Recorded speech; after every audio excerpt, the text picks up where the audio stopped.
시청자 여러분 안녕하십니까? 강수인입니다. 윤석열 검찰총장의 장모와 부인 등이 고소 고발된 소송 사기 사건에 대해 서울중앙지검 검찰청이 25일 첫 고소인 조사에 나섭니다. 이에 검찰 안팎에서는 그동안 윤 총장과 대립각을 세워온 이성윤 서울중앙지검장이 해당 사건 수사에 박차를 가하며 윤 총장을 또다시 흔들 것이란 반응이 나오고 있는데요. 뿐만 아니라 해당 갈등이 추미애 법무부 장관과의 충돌로도 확대될 가능성이 제기되고 있습니다.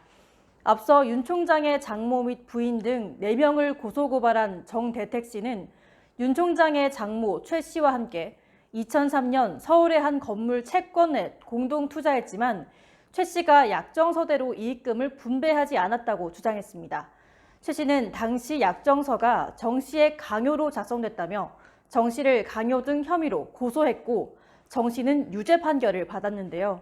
이후 법정에서 최 씨에게 유리한 진술을 한 법무사 백모 씨가 항소심에서 거짓 진술을 했다고 자백했고 이와 관련해 정 씨는 백 씨가 최 씨로부터 금품 등을 받고 위증을 했다고 주장하고 있습니다.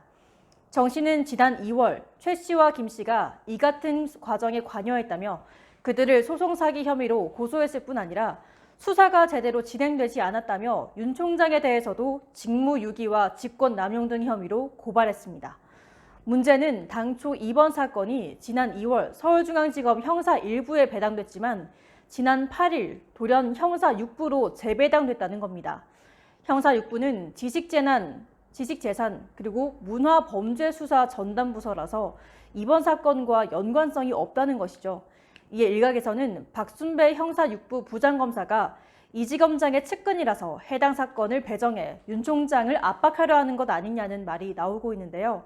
박순배 부장검사는 문재인 정부 들어서 검찰 내 주류로 떠오른 호남 라인입니다.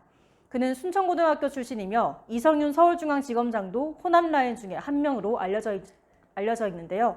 정치권도 연일 윤 총장의 처가 리스크를 공격하고 있습니다. 신동근 더불어민주당 의원은 윤 총장의 장모와 배우자가 고발됐지만 5개월이 지나도록 고발인에 대한 조사도 이루어지지 않았다며 윤석열 검찰총장의 측근, 친인척 감싸기라고 지적했습니다.